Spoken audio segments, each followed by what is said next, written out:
Hello students, welcome my YouTube channel Saharanpur GS hub.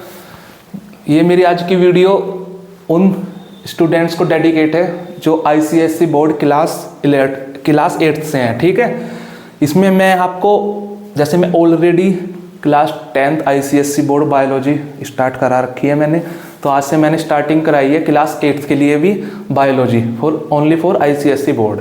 ठीक है, तो इसमें हम सारे बेसिक कॉन्सेप्ट को क्लियर करके चलेंगे मिक्स लैंग्वेज में। ठीक है, मिक्स लैंग्वेज का मतलब मैं आपको समझाऊंगा, टर्म्स हमारी इंग्लिश में होंगी और जो भी समझाने के कॉन्सेप्ट क्लियर करने का तरीका है वो हमारी हिंदी में होगा क्लियर, जिससे आप लोगों की जो कॉन्सेप्ट है वो क्लियर हो सके। क्योंकि अगर अभी आपके कॉन्सेप्ट क्लियर हो जाएंगे तो आपको 9th में प्रॉब्लम नहीं आएगी, 10th में नहीं आएगी, और जब 9th और 10th आपके अच्छे से क्लियर होगी तब आप 11th और 12th में अच्छे से मार्क्स अचीव कर पाएंगे क्लियर। तो हमारा जो टॉपिक है transport of water and minerals. ठीक है, हमारा क्लास 8 का चैप्टर फर्स्ट है transport of food and water. इसमें मैंने मिनरल्स भी ऐड किया है। ठीक है, क्योंकि वाटर के साथ ही मिनरल्स का भी ट्रांसपोर्टेशन होता है। किसमें? In plants. तो हम इसमें बात करेंगे प्लांट्स की, सिर्फ प्लांट्स की बात होगी यहाँ पे क्लियर। तो हम स्टार्ट करते हैं आज का अपना ये टॉपिक। ठीक है, पॉइंट पे आते हैं डायरेक्ट। ये transport of food and water का नीड क्या पड़ती है प्लांट में। देखो मैं आपको एक चीज़ इसको ह्यूमन से या एनिमल से कनेक्ट करके बताता हूँ। एनिमल में ह्यूमन की बात करते हैं, हम लोग हैं, हम खाना खाते हैं, खाना मम्मा ने बना के रेडी कर दिया, हमने उसको उठाया, सीधा मुंह के अंदर रखा और खा के डायरेक्ट, तो हमें ट्रांसपोर्ट की ज़रूरत नहीं पड़ी खाने की। ठीक है, तो बट इनमें क्या होता है, फूड वाटर एंड मिनरल्स का ट्रांसपोर्टेशन करना पड़ता है। ठीक है, वाटर है हमने तो खुद उठा के पी लिया, ये लोग तो खुद उठा के नहीं पी सकते ना। ठीक है, इनमें भी ट्रांसपोर्टेशन की ज़रूरत पड़ती है। उसी पे हमारा टॉपिक है आज का, transport of food water and minerals. इससे पहले हम इसकी बेसिक चीज़ें देख लेते हैं थोड़ा। आपने क्लास 7th में है शायद टॉपिक, वो आपने पढ़ाई होगा यूनिसेलुलर मल्टी सेलुलर क्लासिफिकेशन में। यूनिसेलुलर मतलब सिंगल सेल, मल्टी सेलुलर मतलब मोर देन वन सेल। ठीक है, ये सारी चीज़ें आपने थोड़ा थोड़ा पढ़ रखा होगा। तो छोटा सा एक चीज़ बताता हूँ मैं, जो यूनिसेलुलर ऑर्गेनिज्म का मतलब उसमें कुछ भी हो सकता है वो। ठीक है, ऑर्गेनिज्म, और simple multi cellular organism. Simple का मतलब कॉम्प्लेक्स नहीं है, अभी स्टार्टिंग फेज है इसकी। ठीक है, ऑर्गेनिज्म के बनने की। ठीक है, तो यूनिसेलुलर और मल्टी सेलुलर ऑर्गेनिज्म है, उसमें फूड या वाटर, इसको मटेरियल बोल सकते हैं, उनका जो ट्रांसपोर्टेशन होता है डिफ्यूजन के थ्रू होता है। किसके थ्रू होता है? डिफ्यूजन के। अब डरना नहीं है कि आप सोचेंगे सर ये चीज़ तो सीधा डायरेक्ट बुक में भी लिखी है डिफ्यूजन है। हम एक एक करके इन टर्म को ही समझेंगे कि ये डिफ्यूजन क्या है। अभी बेसिक इंट्रोडक्शन करा रहा हूँ। ठीक है, यूनिसेलुलर और सिंपल मल्टी सेलुलर में डिफ्यूजन के थ्रू ट्रांसपोर्टेशन होता है। भाई ट्रांसपोर्टेशन हो रहा है, उस प्रोसेस को क्या बोल रहे हैं? उसको बोल रहे हैं डिफ्यूजन क्लियर। अब हायर प्लांट्स में जो ये जो ट्रांसपोर्टेशन हो रहा है फूड का या फिर वाटर का, वो होता है कंडक्टिव सिस्टम के द्वारा। कंडक्टिव सिस्टम होता है उनके अंदर में। ठीक है, कंडक्टिव टिश्यू बोल सकते हैं उनको हम। ठीक है, कंडक्टिव टिश्यू, इसका दूसरा नाम है वैस्कुलर टिश्यू भी इनको बोल सकते हैं। मतलब ये टिश्यू है, टिश्यू आपको पता ही है, ग्रुप ऑफ सेल्स को क्या होता है? टिश्यू। ये कौन कौन से टिश्यू हैं?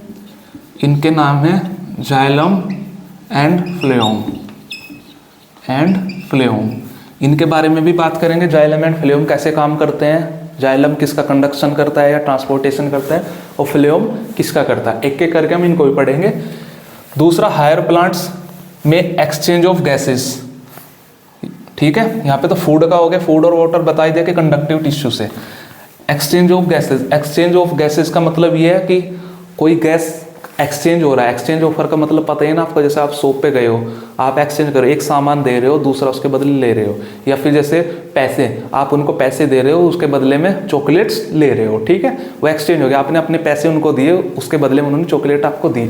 यहाँ पर एक्सचेंज ऑफ गैसेज कहाँ से होती है? एक्सचेंज ऑफ गैसेज कहाँ से? एटमोसफेयर से। एटमोसफेयर में तो होता है गैसेज, भाई कोई सी भी गैस है उसका एक्सचेंज एटमोसफेयर से ही तो होगा। ठीक है, या ये इनको हम गैस को सिलेंडर लगाएंगे इनके ऊपर, नहीं ना, एटमोसफेयर से होता है। किसका? एक्सचेंज ऑफ गैसेज का। कौन कौन सी गैसेज का एक्सचेंज होता है?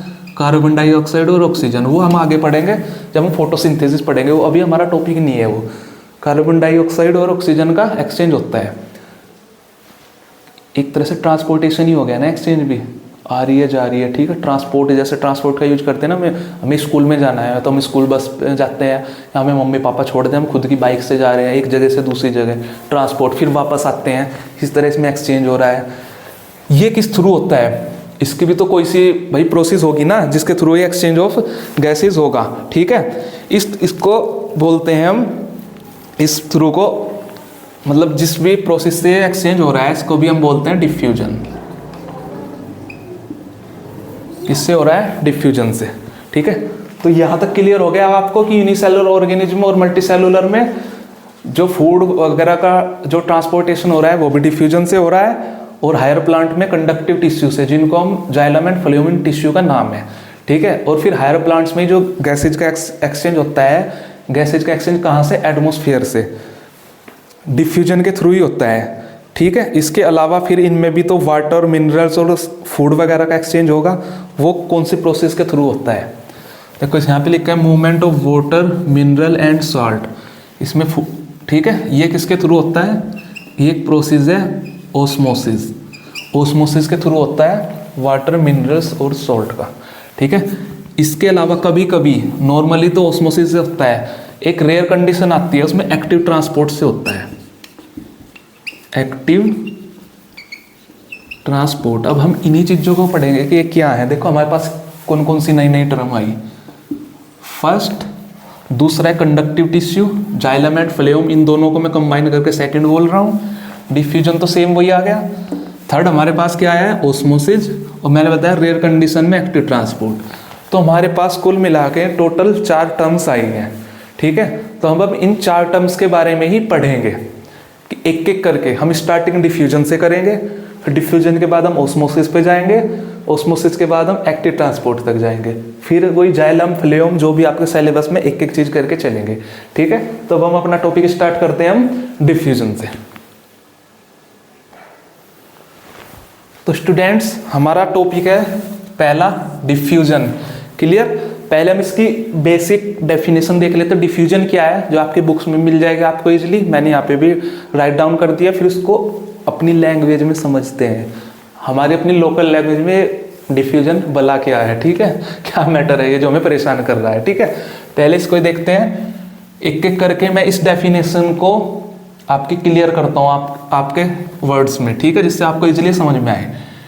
Diffusion is movement of molecules, movement हो रहा है। डिफ्यूजन क्या है, मूवमेंट है, किसका, मोलिक्यूल्स का, मूव कर रहे हैं, एक जगह से दूसरी जगह पे जा रहे हैं। आप अपने होम, ये आपका होम है, होम से कहाँ पे जा रहे हो, स्कूल, ये आपका स्कूल है जहाँ पे आप जाना कभी पसंद नहीं करते हो, ठीक है, जबरदस्ती भेजे जाते हो, है ना, ऐसा ही है ना। तो होम से स्कूल जाने की जो मूवमेंट है, आप यहाँ से यहाँ तक जा रहे हैं, इसको ही बोलते हैं मूवमेंट। यहाँ पे तो आपकी मूवमेंट हो रही है, यहाँ पे हो रही है मोलिक्यूल्स की movement, clear. From lower concentration, sorry, from a region of their higher concentration to a region of their lower concentration, ठीक है। पहले यहाँ तक देखते हैं। देखो diffusion is a movement of molecules, इतना क्लियर। मूवमेंट हो रहा है आपका कहाँ से, from a region to their higher concentration to a region of their lower concentration. Movement आपका कहाँ से, आपके घर से, फ्रॉम होम टू स्कूल, भाई मूवमेंट एक जगह से दूसरी जगह तो होगा, होम से स्कूल। तो यहाँ पे हो रहा है मूवमेंट, यहाँ पे आपका था, यहाँ पे मोलिक्यूल्स का कहाँ से, a region of their higher concentration to a region of their lower concentration. वो भी मैं बताऊंगा ये लोअर कंसंट्रेशन क्या है, हायर कंसंट्रेशन क्या है, कंसंट्रेशन क्या है। पहले इसको वर्ड्स को क्लियर कर लेते ताकि आपकी ये डेफिनेशन क्लियर हो जाए, ठीक है। मूवमेंट होगी आपकी घर से स्कूल थ्रू, भाई आप घर से स्कूल किसके थ्रू गए हो, या तो आप पैदल जाओगे बाई फुट, या फिर बाई स्कूल बस, या फिर बाई साइकिल, या फिर बाई पापा मम्मा, किसी के थ्रू, किसी ने भी आपको ड्रॉप किया है। अभी ये 3 ही चीज़ें ले लेते हैं। कोई तो मीडियम होगा, किसकी हेल्प से आप गए होंगे, तो ऐसे इसका मूवमेंट किसके थ्रू होगा, through a fully permeable surface, ठीक है। अब देखेंगे थ्रूली परमिएबल सरफेस भी क्या है। अब एक एक चीज को करेंगे। पहला तो हमारा ये है कि ये कंसंट्रेशन क्या है, दूसरा ये फुल्ली परमिएबल लिखा है तो पहले पढ़ेंगे परमिएबल क्या है, ये फुल्ली और फुल्ली क्यों है, जो फुल्ली नहीं है तो उसको क्या बोल लेंगे ये देखेंगे। इधर हम क्लियर करते हैं पहले कंसंट्रेशन क्या है, ठीक है। कुछ नहीं है, बहुत सिंपल सी चीज है ये।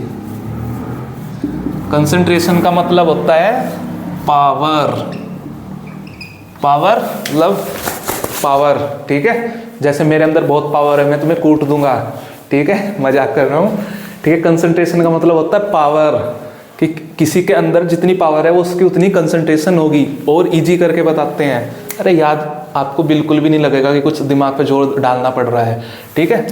अभी कर देते हैं क्लियर। ये गिलास है, ठीक है, ये पूरा यहाँ तक पानी से भरा हुआ है।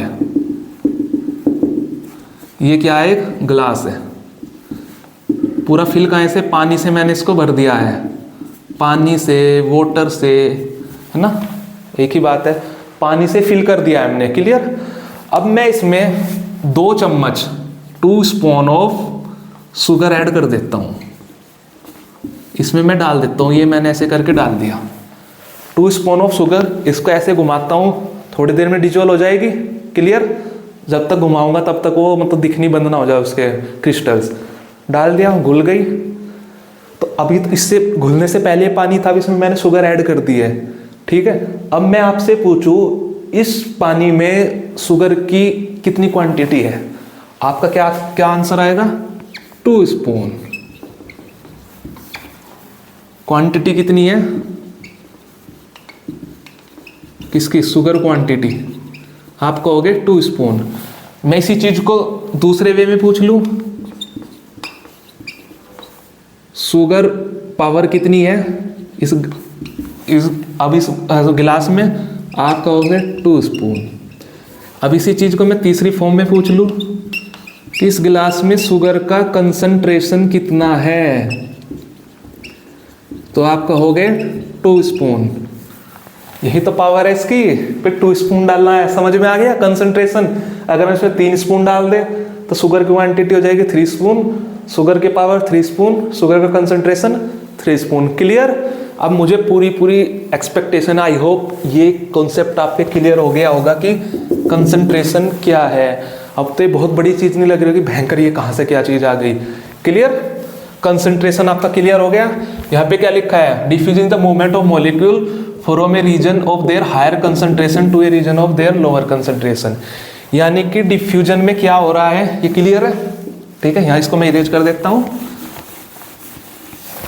ये लिखा रहने देते हैं पावर, ठीक है। यहाँ पे हो रहा है मूवमेंट मॉलिक्यूल्स का, मैं लिख रहा हूँ HC मतलब higher concentration, H for higher, C for concentration, ठीक है। यहाँ पे किस थ्रू रहा, higher concentration to a lower concentration, to LC lower concentration. Concentration समझ में आ गया, पावर, हायर का मतलब ज्यादा पावर, लोअर का मतलब कम पावर, ठीक है। यहाँ पे पावर ज्यादा है, पावर मैं ऊपर को निशान बना रहा हूँ उसका एरो, पावर ज्यादा है, क्लियर। यहाँ पे पावर कम है, पावर कम है, इससे कंपेयर में ज्यादा। जैसे यहाँ पे 2 स्पून, यहाँ पे है 1 स्पून, तो ये है लोअर कंसंट्रेशन, ये है हायर कंसंट्रेशन। दिख रहा है दोनों में कौन सा ज्यादा है, ये 2 स्पून 1 स्पून, 1 स्पून ज्यादा हो गया, 2 होगा ना, ये होगा हायर कंसंट्रेशन, ये होगा 1 स्पून लोअर कंसंट्रेशन।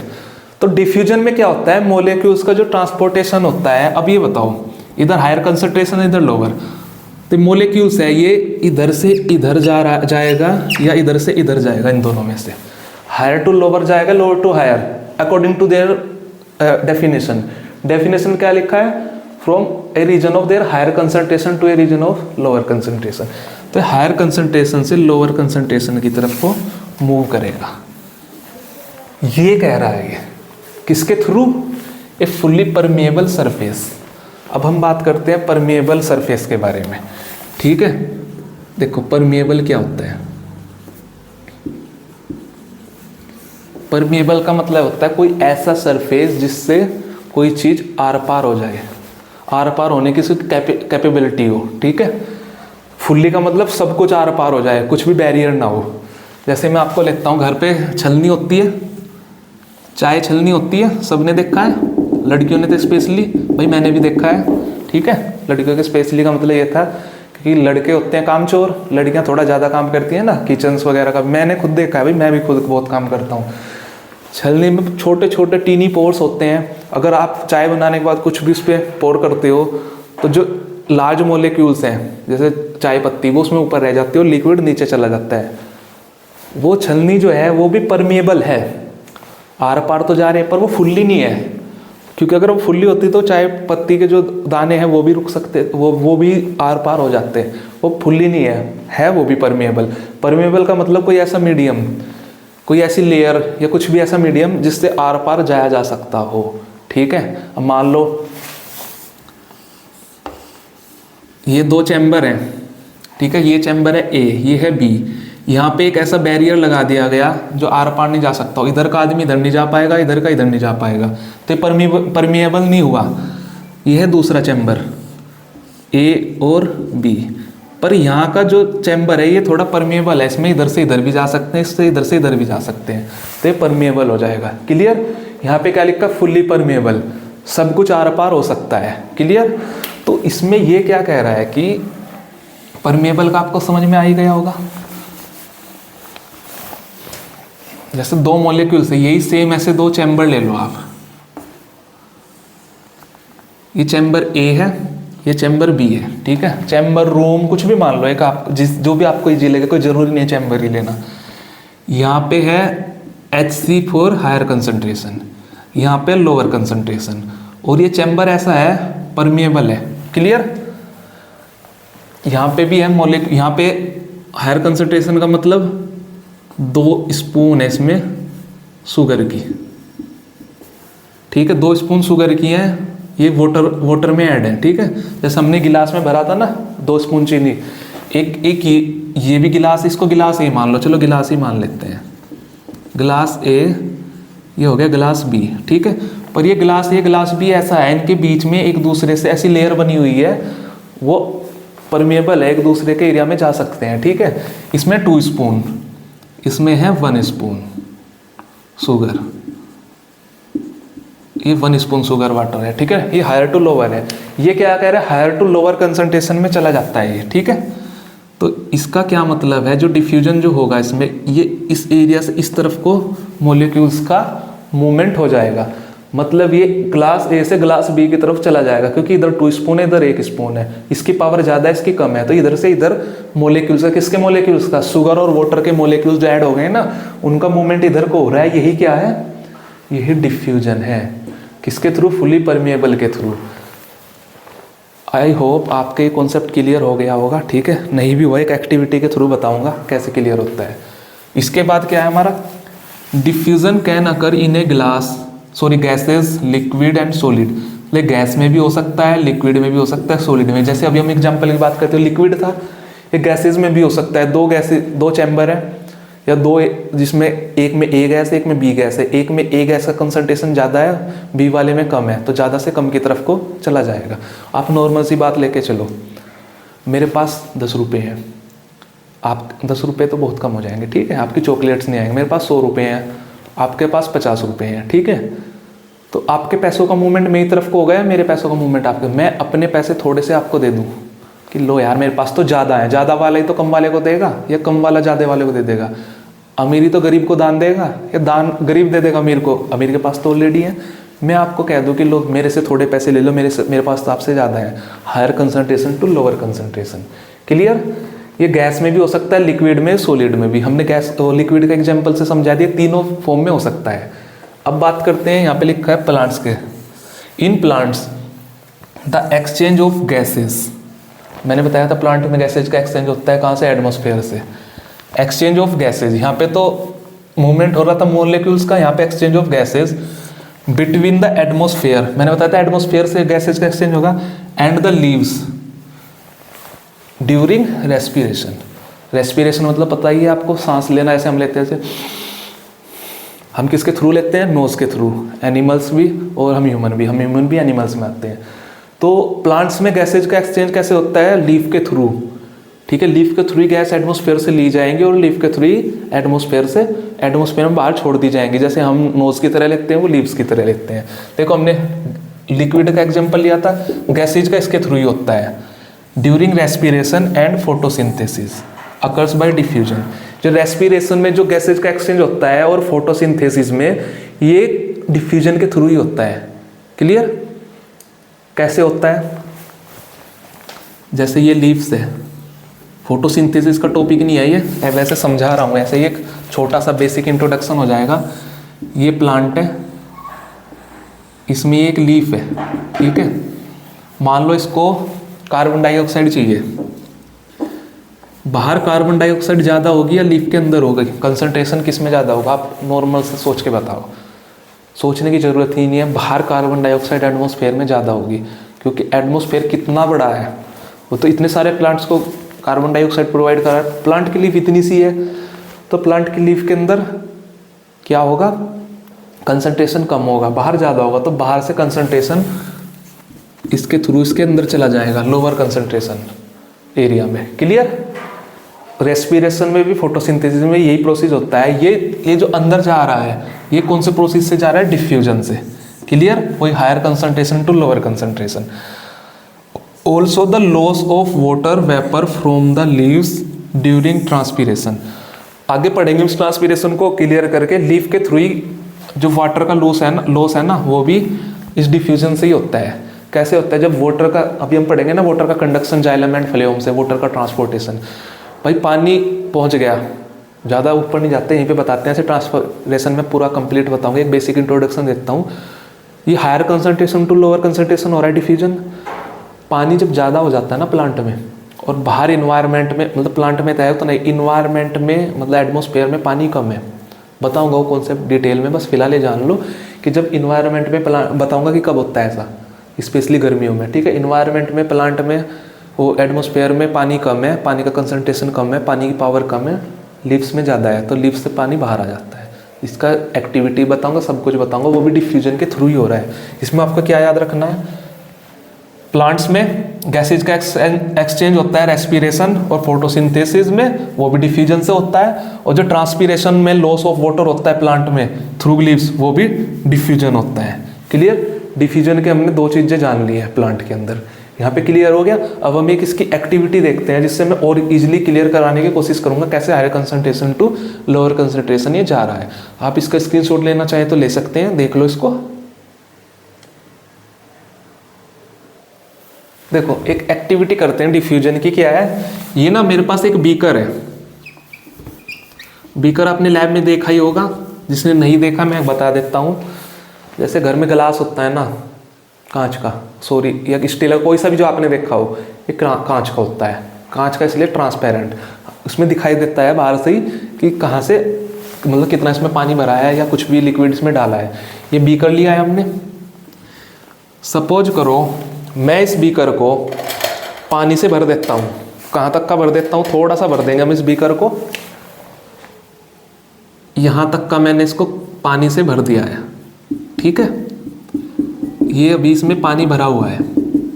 क्या भरा हुआ है? ये वाटर। क्लियर? सिंपल सी बात, यहाँ तक कुछ बड़ी चीज़ नहीं की मैंने इसमें। अब मैं इस बीकर में कॉपर सल्फेट होता है, कॉपर सल्फेट, CuSO4 इसका केमिकल फॉर्मूला है। कॉपर सल्फेट याद रखना, ये अपने आप में ना, इसका अभी आपने लैब में नहीं देखा होगा, जब आगे क्लास में जाओगे ना, ब्लू कलर के क्रिस्टल्स फॉर्म में होता है।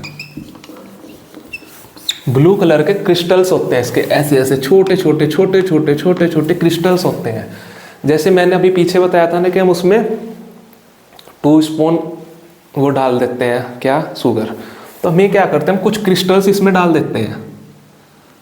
जैसे मैंने एक क्रिस्टल ये डाल दिया, एक क्रिस्टल ये डाल दिया, 3, मैंने 4 क्रिस्टल डाल दिए सपोज। किसके? कॉपर सल्फेट के। और कॉपर सल्फेट किस कलर में? ब्लू कलर में। कॉपर सल्फेट के मैंने डाल दिया 4 क्रिस्टल। तो कितनी कंसंट्रेशन हो गई कॉपर सल्फेट की? 4 कंसंट्रेशन की या पावर, ठीक है। अब मैं एक चीज़ पूछ रहा हूँ आपसे बेसिकली, जब तक मैंने 4 क्रिस्टल नहीं डाले थे तब तक को तो कॉपर सल्फेट इसमें नहीं था, तो कॉपर सल्फेट की कंसंट्रेशन तब कितनी थी? 0। पहले 0 थी, अब कितनी हो गई है? 4। अभी मैंने डाल दिए 4, ठीक है। अब मेरे को ये बताओ, अभी ये इसमें डिजोल्व नहीं हुआ है, अभी मैंने जस्ट अभी डाला ही है, डालती तो एकदम नहीं होगा ना डिजोल्व, थोड़ा टाइम लेगा। अभी वाटर में कॉपर सल्फेट, वाटर का जो लिक्विड है, वाटर लिक्विड इसमें घूम रहा है, खाली है, अभी घुला हुआ नहीं है, उसमें कॉपर सल्फेट की कंसंट्रेशन तो 0 है ना। अभी मैंने ये डाला, ये अपने आप में ज़्यादा है, 4 है, ठीक है, ये मैंने डाल दिया, तो वाटर में अभी है नहीं। तो हम कुछ देर बाद इसको जब चेक करेंगे, हिलाते रहेंगे, कुछ देर बाद चेक करेंगे, ये जो पानी है ना सारा, जो ट्रांसपेरेंट था, साफ पानी लिया था हमने, वो ब्लू कलर में चेंज हो जाता है। जो वाटर है ये ब्लू कलर में चेंज हो जाता है, ठीक है।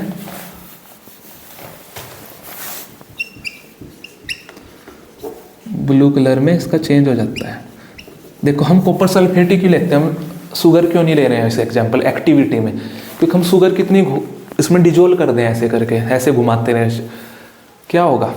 शुगर दिखनी बंद हो जाएगी, पर पानी का वाटर का कलर तो चेंज नहीं होगा ना, उससे हमें पता नहीं चल पाता। इसमें अच्छे से समझ लेंगे, हमने क्रिस्टल, जैसे हमने 2 स्पून डाले इसमें, हमने, आप क्रिस्टल कह लो या चाहे 2 स्पून ही मान लो, हमने डाल दिए बीकर में, अभी पूरा डिजोल्व नहीं किया है ना, इसको हमने घुमाया है। जैसे अब डायरेक्ट चीनी डालोगे पहले तो नीचे ही बैठ जाएगी, तुम जब तक इसको हिलाओगे नहीं घुलेगी ना, या डालते ही थोड़े ना घुल जाएगा।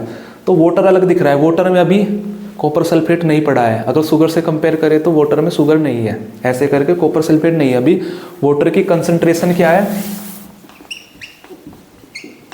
वाटर का कंसंट्रेशन घुलने से पहले क्या है? अभी 0 है, ठीक है, 0। जब हमने कॉपर सल्फेट CuSO4 लिख रहा हूँ मैं, कॉपर सल्फेट हमने डाल दिया, कॉपर सल्फेट हमने मान लो 4 क्रिस्टल डाले, तो 4 ज़्यादा है या 0 ज़्यादा है?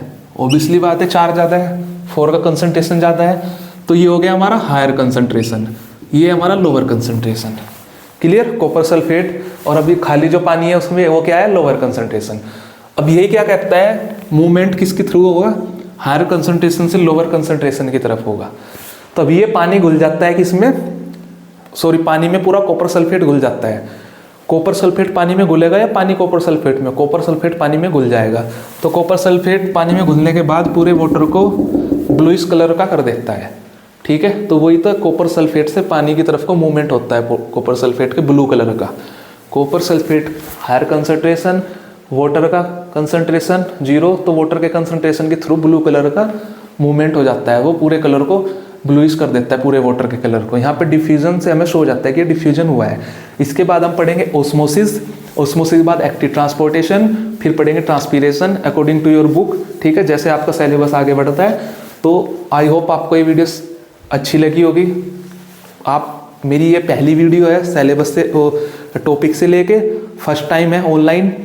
अगर आपको कुछ भी कन्फ्यूजन है, कुछ भी समझ में नहीं आया है, या कुछ भी आपको इम्प्रूवमेंट चाहिए, आप प्लीज़ कमेंट करना, क्योंकि ऑफलाइन में क्या होता है कि आप साथ के साथ बोल सकते हो कि ये समझ में नहीं आया है।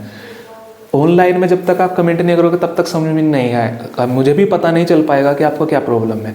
कुछ भी प्रॉब्लम है आप डायरेक्ट कमेंट करना, बिल्कुल घबराए ना। अगर मैं भी कुछ गलत बता रहा हूँ या आपको समझ में नहीं आ रहा हो, आप फीडबैक देना, इंप्रूवमेंट करूँ ताकि मैं आपकी नेक्स्ट वीडियो में। तो ठीक है, अच्छे से पढ़ाई करो फिर। तो मिलते हैं अपनी नेक्स्ट वीडियो में, तब तक के लिए इसको अच्छे से पढ़ना, ठीक है, बाय।